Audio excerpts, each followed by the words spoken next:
সূরা হজের মধ্যে 34 নম্বর আয়াতের মধ্যে আল্লাহ তাআলা বলেন ওয়ালিকুল্লি উম্মাতিন জাআলনা মানসাকাল ইয়াদকুরুসমাল্লাহি আলা মা রাযাকাহুম মিন বাহিমাতিল আনআম ফাইলাহুকুম ইলাহু ওয়াহিদ ফালাহু আসলিমু ওয়া বাশশিরিল মুখবিতিন। আল্লাহ তাআলা বলেন আমি প্রত্যেক উম্মতের জন্য কুরবানি নির্ধারণ করে দিয়েছি যাতে তারা আল্লাহর দেওয়া চতুর্পদ যন্ত্র থেকে যেন তারা আল্লাহর জন্য আল্লাহর নামের উপরে তারা আল্লাহর নাম উচ্চারণ করে যেন আল্লাহর রাস্তায় যেন তারা আল্লাহর নাম উচ্চারণ করে যেন তারা কুরবানি করে। আল্লাহর নাম নিয়ে কুরবানি করার কথা বলছেন, আমরা মানুষের নাম নিয়ে কুরবানি করি।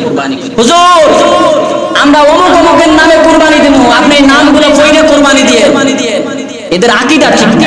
বলতে পারেন হুজুর কেন বললেন? আল্লাহ বলতেছে তুমি তোমার দিলেরটা আল্লাহ তাআলা নেবেন। কারণ আল্লাহ তাআলা কোরআন মাজিদের ভিতরে বলেছেন লা ইয়ানালুল্লাহু লুহুমুহা ওয়ালা দিমাউহা ওয়ালাকিন ইয়ানালুহুত তাকওয়া। তোমার তাকওয়া অনুযায়ী আমি আল্লাহ তাআলা নেকি দেব। আমাদের তাকওয়া কি নাম উচ্চারণ করা?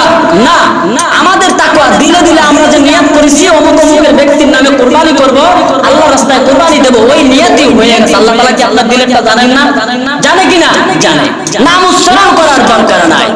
আল্লাহু আকবার বলে কুরবানি হয়ে গেছে, মাটিতে জমিনে রক্ত পড়ার আগে আল্লাহ তাআলার কুরবানি কবুল হয়ে গেছে। সুবহানাল্লাহ।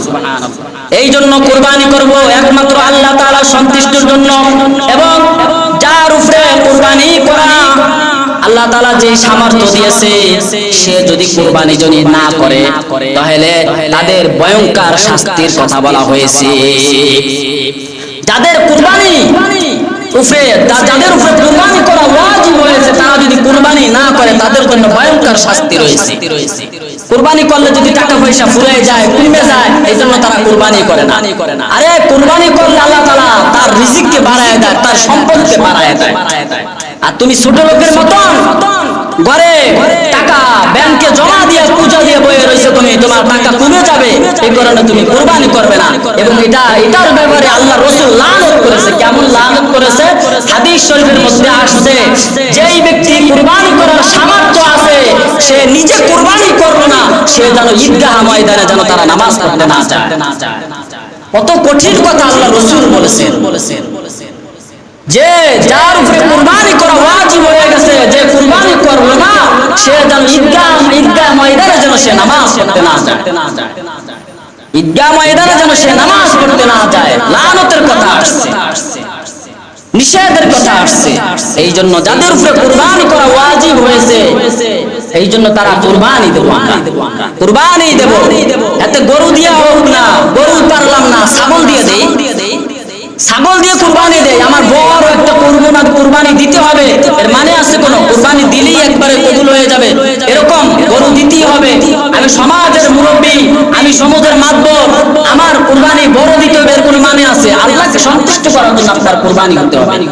আপনি কুরবানি 4-5টা দিলেন, আপনার নিয়ত ঠিক থাকলো না, মানুষকে দেখানোর জন্য কুরবানি দিলেন, ওই কুরবানির দ্বারা কোনো ফায়দা না, খালি গোশত খাওয়া হবে, আর কিছুই হবে না।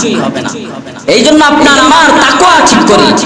হাদিসের মধ্যে আসছে আল্লাহ রাসূল সাল্লাল্লাহু আলাইহি ওয়াসাল্লাম বলেন, আনা আবি হুরায়রা রাদিয়াল্লাহু তাআলা বলেন, মান ওয়াজাদা সাআতান ফালাম ইউসাহহি ফালা ইয়াকরাবান্না মুসাল্লানা।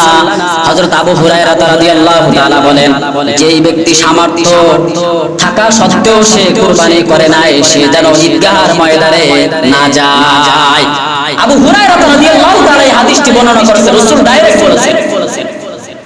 এটা কুরবানির ব্যাপারে এই জন্য সতর্ক। এখনো যারা কুরবানির সামর্থ্য হয়েছে, কুরবানি করার নিয়ত করেন, এখনো রেডি হয়ে যান, কুরবানি করেন। কুরবানি করার জন্য প্রস্তুতি গ্রহণ করি। হাদিস শরীফের মধ্যে আসছে আল্লাহ রাসূল সাল্লাল্লাহু আলাইহি ওয়াসাল্লাম যায়েদ ইবনে আরকাম রাদিয়াল্লাহু তাআলা একদিন আল্লাহ রাসূলের কাছে জিজ্ঞাসা করলেন, ইয়া রাসূলুল্লাহ এই কুরবানি কি জিনিস? তিনি রাসূল বললেন সাল্লাল্লাহু আলাইহি ওয়াসাল্লাম বলেন, এটা হলো তোমার আমার জাতির পিতা ইব্রাহিম আলাইহিস সালাতু ওয়াস সালামের সুন্নাত। তারপরে আল্লাহ রাসূলের কাছে সাহাবায়ে কেরাম আবার জিজ্ঞাসা করলেন, ইয়া রাসূলুল্লাহ সাল্লাল্লাহু আলাইহি ওয়াসাল্লাম, এতে আমাদের জন্য কি লাভ হবে এই কুরবানি করে?